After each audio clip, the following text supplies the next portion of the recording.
Olá, eu me chamo Rafael da Silva Vanoli e hoje vou apresentar um trabalho que foi orientado pelo professor Dr. Márcio José Mendonça e que possui como autores Júlio Caturray de Ueda e Veridiana Camilotti.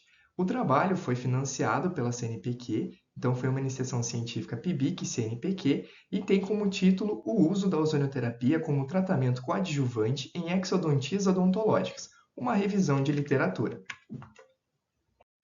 Desse modo, então, é super importante compreender qual que é a via de ação do ozônio, como ele funciona, quais são as suas propriedades, como surge e os seus efeitos dentro do organismo humano.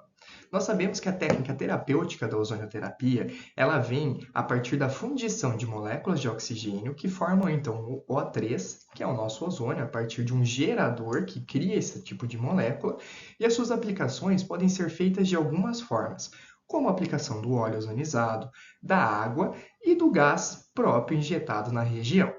E com isso, nós conseguimos alguns efeitos no organismo humano a partir de sinalizações que acontecem dentro do nosso próprio corpo. Ou seja, conseguimos efeitos antibacterianos, analgésicos, anti-inflamatórios, aumenta-se a produção de fibroblastos e com isso melhora-se a cicatrização.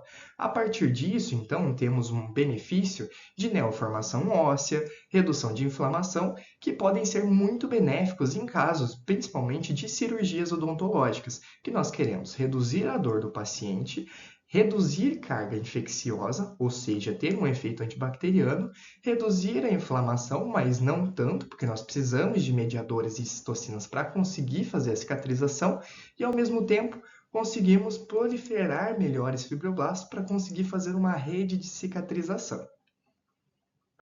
Bom, e como não existem protocolos definidos conforme o tipo de aplicação, então o objetivo desse trabalho foi exatamente fazer uma revisão de literatura para fazer um levantamento bibliográfico da literatura científica para que a gente consiga observar como a ozonioterapia atua em um tratamento coadjuvante aos procedimentos de exodontia na odontologia.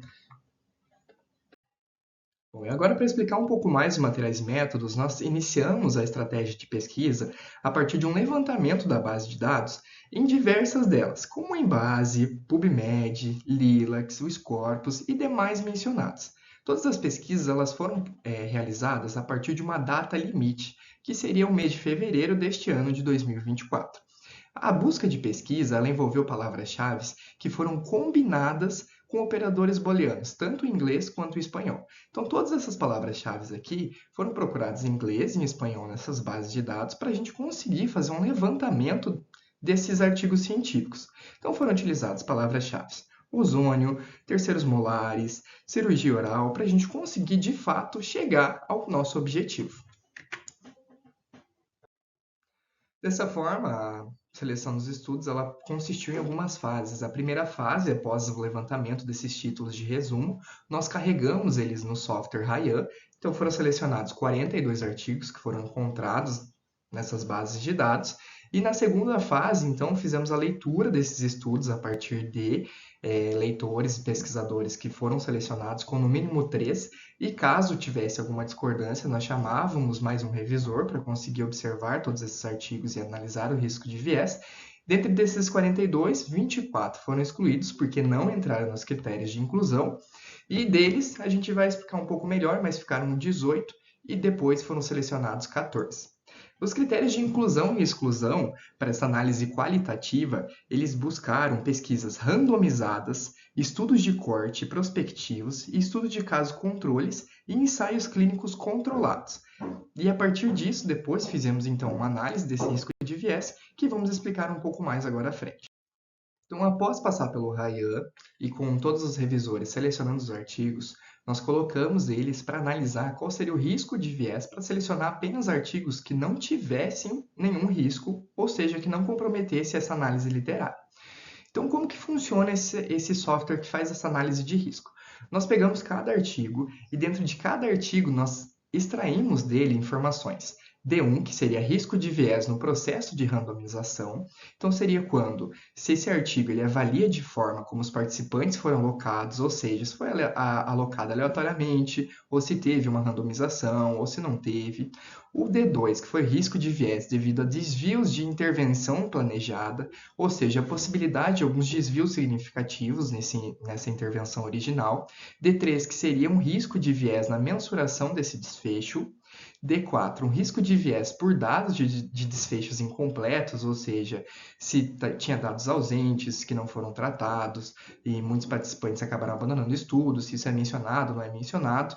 D5, que seria um risco de viés de seleção de resultados relatados, então avalia se a gente teve na escolha alguns desfechos relatados no estudo, ou se os autores escolheram relatar apenas resultados mais favoráveis para deixar então a pesquisa com aquele risco de viés favorável. E aí o overall, então, seria essa análise geral de todos eles. Aqui a gente tem quais foram incluídos, em verde são positivos, em amarelo duvidosos e em vermelho foram excluídos. Então, desses artigos aqui, nós tivemos alguns deles que foram excluídos. Desse modo, então, nós tivemos como resultado um levantamento de 42 artigos, desses 42, 24 foram excluídos pelo Ryan, e depois na revisão final 18, e a partir desse risco de viés, então, 14 foram para revisão. Assim, inicia nossa discussão acerca de quais foram os dados levantados, o que isso resultou e como funcionou. Nós sabemos que a aplicação na ozonioterapia ela tem vários benefícios, como prevenção de infecções, aceleração da cicatrização e controle de dor. E isso foi o que trouxe no nosso levantamento bibliográfico. A partir dessa revisão, nós tivemos esse positivo, e também o grande problema foi a diversidade de metodologias nos estudos analisados. Dessa forma, nós vamos conseguir observar que tivemos diversas descaracterizações em relação ao protocolo, na mesma forma de aplicação para o mesmo caso. Então, por exemplo, esses autores aqui conseguiram observar em 2016 e em 2019 uma redução de alveolite seca com ozônio gasoso em uma concentração, e o outro conseguiu uma redução de carga bacteriana com água ozonizada na concentração de 0,5 a 4 miligramas por ml. Em relação à promoção da cicatrização, esse autor e demais colaboradores em 2023 conseguiu observar uma cicatrização acelerada com um óleo ozonizado de oliva numa concentração de 65 microgramas por ml, e isso conseguiu reduzir o uso de analgésicos pós-operatórios. Já no controle da dor, nós temos que esse autor aqui, junto com seus colaboradores, em 2017, observou uma menor dor pós-operatória com ozônio gasoso, ou seja, a 50 microgramas por ml, e que foi analisada a partir da medição com escala visual analógica da dor, que seria o VAS. E, além disso, procedimentos mais complexos conseguiram se observar esse autor e demais colaboradores uma melhoria na integração de enxertos ósseos com ozônio a uma concentração diferenciada, que seria de 30 a 50 microgramas por ml. E isso conseguiu um estímulo à proliferação celular e uma neoangiogênese, que seria a nova formação de vasos.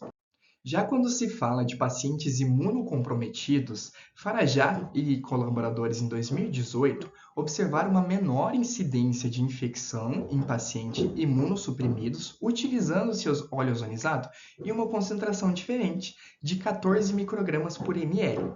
Isso melhorou demais a qualidade da cicatrização.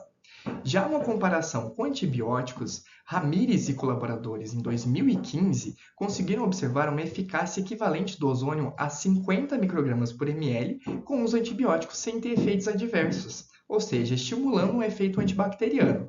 Em relação à osteonecrose da mandíbula, o ozônio ele conseguiu atuar melhorando esse suprimento sanguíneo. Desse modo, então, nós concluímos que a partir desse levantamento, dessa revisão de literatura, observamos que a ozonioterapia ela representa uma intervenção eficaz e versátil na odontologia cirúrgica, oferecendo benefícios significativos na prevenção de infecções, promoção de cicatrização e controle da dor pós-operatória.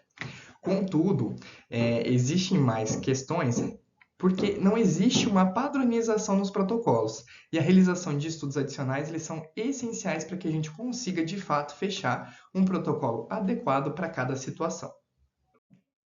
Assim, agradeço ao CNPq por toda a parceria e financiamento dessa pesquisa. Este foi o meu trabalho deste ano de iniciação científica. Agradeço a participação de todos e essas são as minhas referências utilizadas.